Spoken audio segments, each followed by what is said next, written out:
Current affairs की इस class में आपका स्वागत है। आज 13 नवंबर है और हम पढ़ने वाले हैं आज की करंट अफेयर्स। इस क्लास में आपकी सभी आगामी परीक्षाओं के लिए क्वेश्चंस तैयार किए जाते हैं जो आने वाली परीक्षाओं में काम आ सके।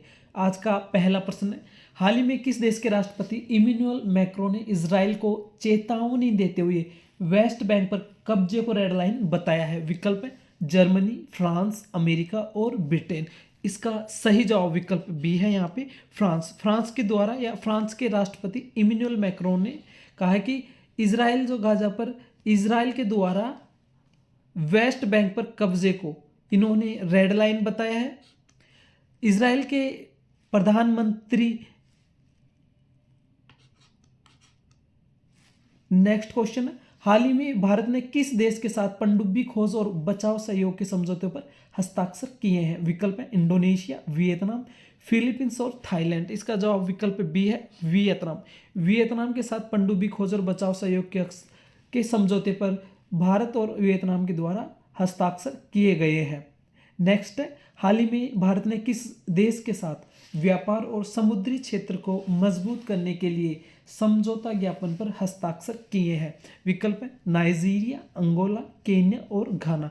इसका सही जवाब हो जाएगा विकल्प बी अंगोला। अंगोला के द्वारा हाल ही में इस समझौते पर साइन किए गए हैं। नेक्स्ट है, हाल ही में Indian institute of corporate affairs ने किसके साथ मिलकर CSR, ESG और सस्टेनेबिलिटी पर वाइब्रेंट कार्यक्रम शुरू किया है? विकल्प हो जाएंगे Infosys, TCS, WNS global services और विप्रो।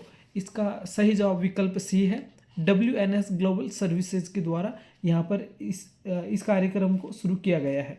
नेक्स्ट है, हाल ही में इलेक्ट्रॉनिकी और सूचना प्रौद्योगिकी सचिव श्री S कृष्ण ने साइबर प्रत्याशितता सुदृढ़ करने के लिए साइबर भारत सेतु कार्यशाला का उद्घाटन किस राज्य में किया है? 4 विकल्प हैं मिजोरम, मेघालय, त्रिपुरा और असम। सही जवाब विकल्प सी है यहाँ पे त्रिपुरा।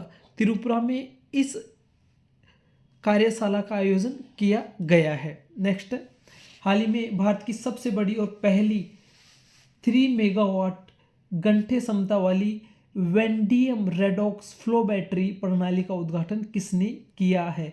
VRFB प्रणाली। विकल्प है भूपेंद्र यादव, मनोहर लाल, RK सिंह या हरदीप सिंह पुरी। तो इसका सही जवाब हो जाएगा विकल्प बी मनोहर लाल के द्वारा इस का उद्घाटन किया गया है। ये है 3 मेगावाट पर हॉर्स की क्षमता वाली कैपेसिटी वाली वेंडेनियम रेडॉक्स फ्लो बैटरी VRFB प्रणाली पर आधारित, और इसका उद्घाटन किया है मनोहर लाल जी ने।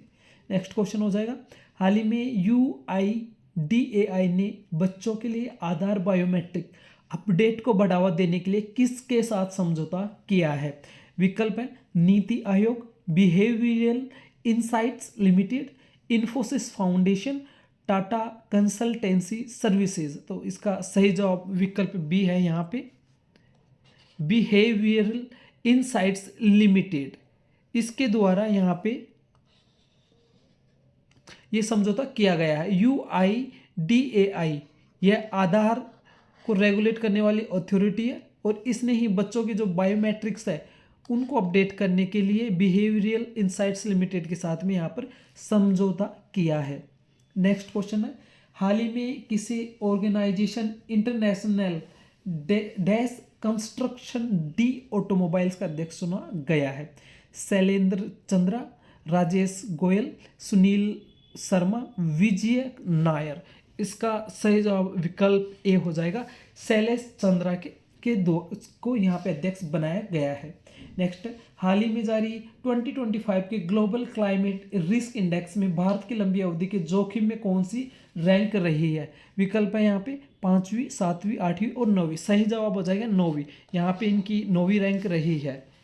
नेक्स्ट है, साथियों करंट अफेयर्स के सभी महत्वपूर्ण क्वेश्चन हमने कवर कर लिए। ये क्लास आपकी आगामी परीक्षाओं के लिए उपयोगी रहती है। इसे आप ले इस चैनल को सब्सक्राइब कर ले और बेल नोटिफिकेशन ऑन कर ले, जिससे सबसे पहले क्लास आप तक पहुंच सके और आप आसानी से यह क्लास ले सके। अब मिलेंगे साथियों अगली क्लास में, तब तक के लिए जय हिंद, जय भारत।